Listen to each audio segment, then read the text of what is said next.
Okay, so in the last video we saw how to set up our direct lights in our scene. In this video we're going to start to set up global illumination. So let's start off with this light over here in the corner. Let's open up the attribute editor.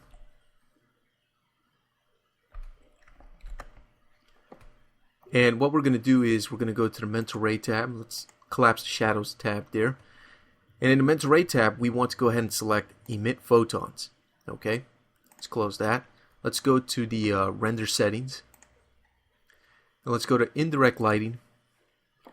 Collapse final gathering, we don't need that. We want to turn on global illumination. Now let's open up our photon map settings because we might need them. Let's check out our photon tracing. And photon tracing looks fine. So let me close that. Okay, so let's go ahead and let's do an IPR. And there it is. Can't really see any photons here in this scene. So to make sure if there are photons or not, what I'm going to do is I'm going to do a new render. I don't want to use the diagnose photon parameters over here in the render settings while the IPR is open. It'll make Maya crash. So let's switch over here to irradiance. Let's change the photon density here. Well, let's leave it on 0. See what we get. Let's do render region here. Render that out. And it's just coming out blue, so let's try a value of about 5. Render that out again. And we can see a little bit of something. That means that the photons are working. Okay, let me close that. Let me turn this off. Don't need it for the moment. Okay, so what's going on? How come we can't see our photons? Well, that's because the intensity of the photons in the lights attribute editor is too low.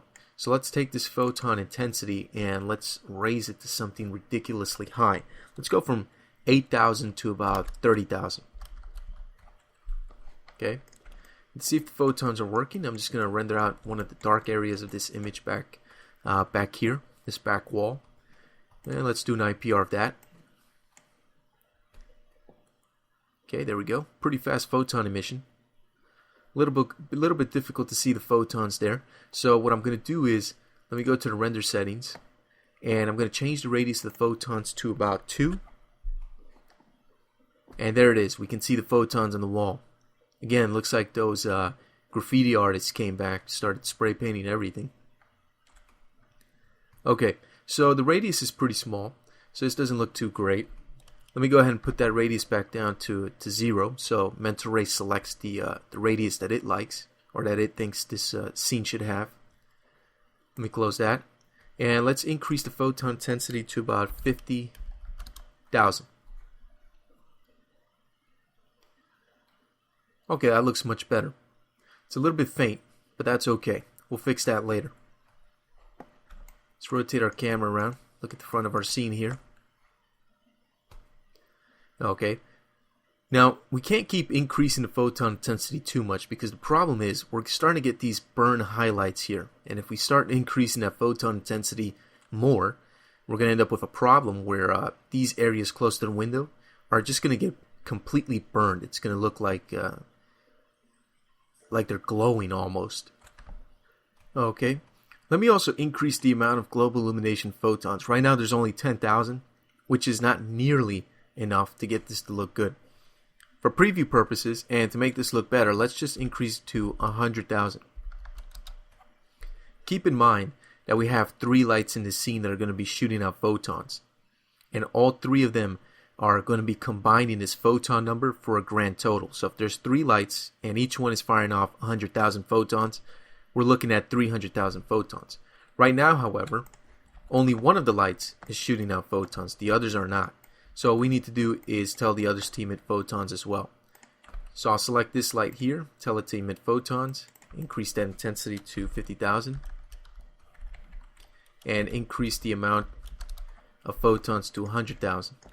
Do the same thing for this last light over here.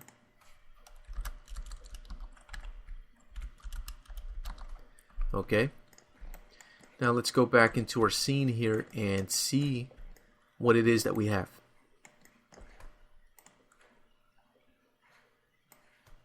Render out that IPR there.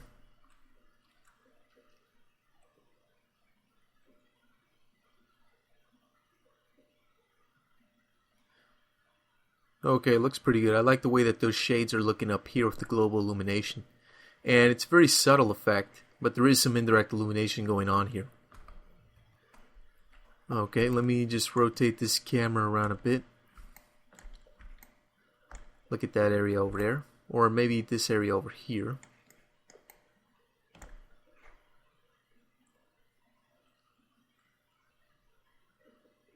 Okay, now we can see this wall right here is no longer pitch black the way it used to be. It's getting some nice indirect illumination there. Alright, let me close this.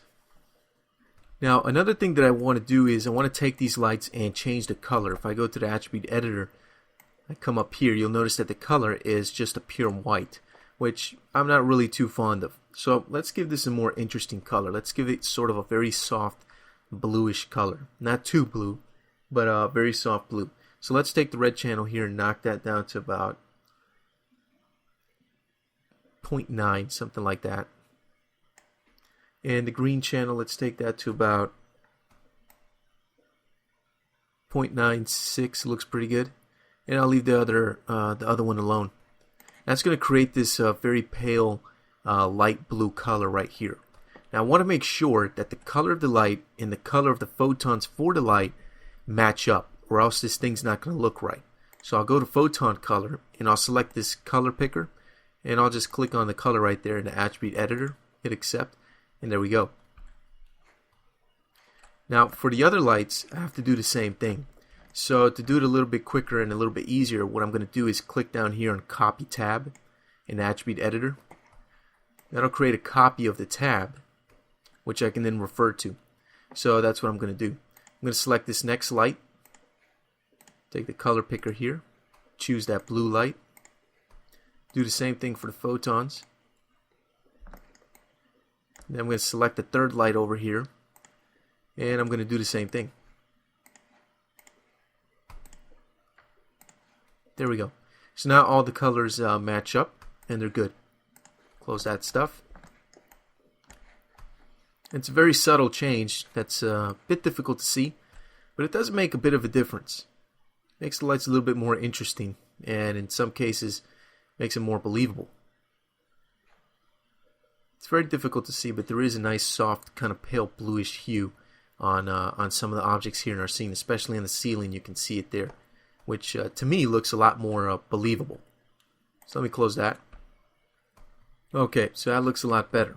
Now if we look at one of these lights, we'll notice of course that the photons is set to only 100,000, which as you saw in an earlier global illumination video, 100,000 per light is not going to cut it. We have 3 lights.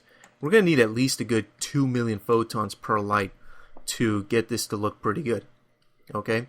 So what I'm going to do is I'm going to end this video here, and in the next one we're going to go ahead and set up our final global illumination and see if we can get ourselves a nice final render here with GI.